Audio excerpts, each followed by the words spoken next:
नमस्कार मित्रों, जय श्री कृष्णा, जय लड्डू गोपाल जी की। दोस्तों, मेरा नाम पंडित विनायक शर्मा है और कर्क राशि के इस ज्योतिष चैनल में मैं आप सबका स्वागत करता हूं। दोस्तों, वर्तमान में कर्क राशि के 7वें स्थान पर एक ग्रह विद्यमान है जिसका नाम है बुध। दोस्तों, ये बुध नाम का ग्रह कर्क राशि के 7वें स्थान पर बैठा हुआ है। कर्क राशि के गृहस्थ जीवन के स्थान पर, कर्क राशि के यानी कि शादी के स्थान पर, इस स्थान पर बुध नाम का एक ग्रह बैठा हुआ है और ये बुध नाम का ग्रह थोड़ा पीड़ित भी है। हालांकि मैं ये नहीं कहूंगा कि कर्क राशि वाले जातक को थोड़ी मिसअंडरस्टैंडिंग हो सकती है, पर दोस्तों ये ध्यान रखना चाहिए इस समय थोड़ा सा यानी कि दिमागी भार पैदा होता है और वो भी रिश्तों के कारण, रिश्तों के मामलों में थोड़ा सा दिमागी भार रहता है। हालांकि कर्क राशि वाले जातक के लिए हम यही कहेंगे दोस्तों कि कर्क राशि का वर्तमान ग्रह प्रभाव उनको यानी कि किसी विवाद को तो प्रकट कर रहा है, पर हाँ, विवाद के मामले में जीत भी दे रहा है। विवाद के मामले में जीत भी हो सकती है, पर कर्क राशि को ये ध्यान रखना चाहिए, ये फरवरी का महीना जहाँ एक और कर्क राशि को उनके सामाजिक मामलों के कारण, उनके रिश्तों के कारण, उनके समाज के कारण थोड़ा दबाव में डालेगा, वहीं यानी कि एक जीत की उम्मीद भी कर्क राशि के लिए टली नहीं है। कर्क राशि के लिए एक प्रकार से विवाद और कोई झगड़ा, डिस्प्यूट ये प्रकट भी होता रहता है इसमें, पर इस मामले में जीत भी मिल जाती है। पारिवारिक यानी कि विवाद और पारिवारिक जीत, ये दोनों ही है कर्क राशि के अभी। तो इस प्रकार की घटनाएं देखनी चाहिए। परिवार के कारण कर्क राशि का मान भी बढ़ा होगा। उन्होंने अपने परिवार के मामलों में अपने अपनी जीत हासिल कर ली होगी, पारिवारिक मामलों में जीत हासिल कर ली होगी। पारिवारिक मामलों में विवाद भी होते हैं इसमें, और पारिवारिक मामलों में जीत भी हासिल कर लेता है व्यक्ति। तो इस प्रकार की घटनाएं कर्क राशि के लिए देखने को मिली होगी। मैं ये नहीं कहूँगा कि कर्क राशि को अभी यानी कि बहुत सारे मामलों में ध्यान तो रखना चाहिए कर्क राशि को, क्योंकि ढैया चल रही है कर्क राशि के, और ढैया टली नहीं है, ढैया हटी नहीं है। ढैया भारी होती है, तो ढैया हटी तो नहीं है, पर ये कहेंगे कि ढैया अपने हटने की ओर जा रही है।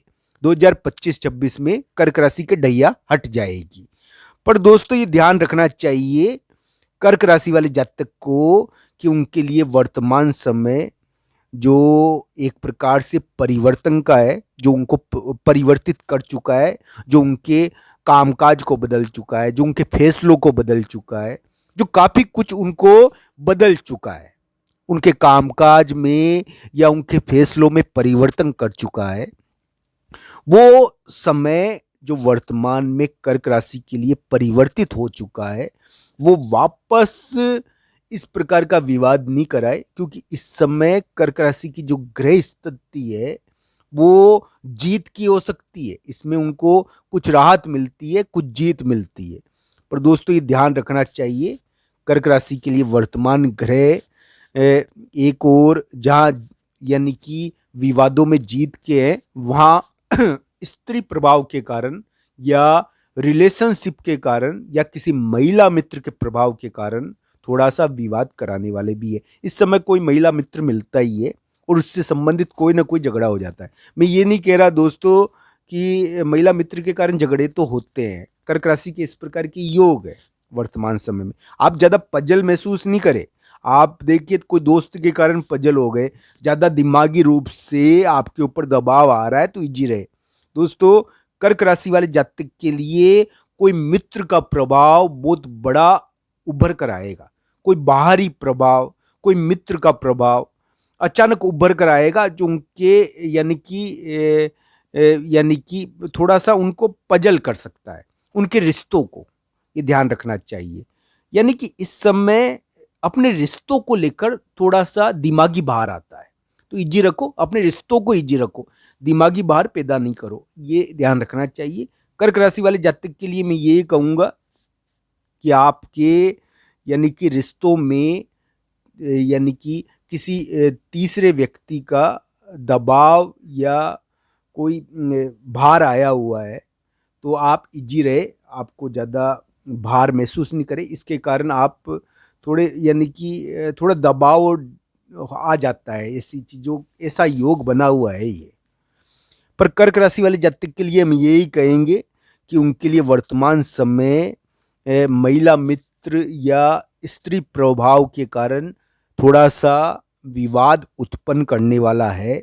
पर कर्क राशि वाले जातक के लिए वर्तमान समय एक और जहाँ ऐसी चीज़ें उत्पन्न कर रहा है, वहाँ पर कर्क राशि वाले जातक के लिए एक आशा है कि करियर के मामले में उनकी उन्नति हो, करियर के मामले में कोई कुछ अचीव करे वो। अगर उनकी कुंडली में दशा अंतर्दशा बढ़िया है ना, तो दोस्तों तो कर्क राशि के लिए सातवां बुध मैं बुरा नहीं कहूँगा, केवल दिमागी भार ये पैदा कर सकता है। पर ये दोस्तों ये ध्यान रखना चाहिए कि बहुत सारे लोगों के झगड़ा और टंटा नहीं करवा दे, यानी कि रिश्तों के मामलों में झगड़ा टंटा हो ही जाता है दोस्तों।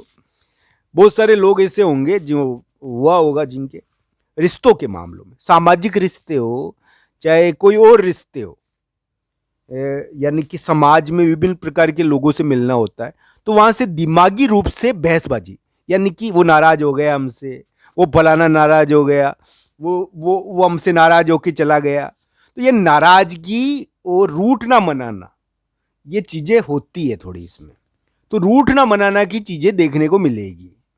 दोस्तों शुक्राचार्य को वरदान प्राप्त था कि वो मृत लोगों को, मृत जो असुर थे उनको जिंदा कर देते थे, मृत संजीवनी विद्या का ज्ञान था शुक्राचार्य को। तो दोस्तों शुक्राचार्य का भी वर्तमान में प्रभाव बहुत ज्यादा बढ़ गया है, क्योंकि शुक्र राहु का योग चल रहा है आकाश में। इसको अलग अलग प्रकार से देखना चाहिए, कुंडलियों के हिसाब से समझना चाहिए।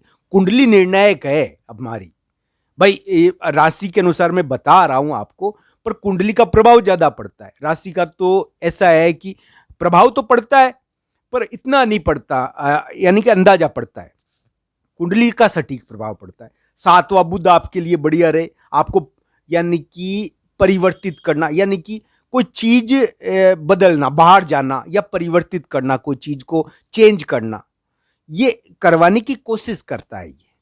और दोस्तों इसके कारण थोड़ा पजलनेस आता है, यानी कि दिमागी भार, कोई चीज बदलाव, कोई चीज बदलना, कोई चीज बदलना। तो दोस्तों ये बदलने का यानी कि आपके अंदर लग जाए अगर होड़ दिमागी रूप से, तो थोड़ा बहुत यानी कि बाहर आ ही जाता है।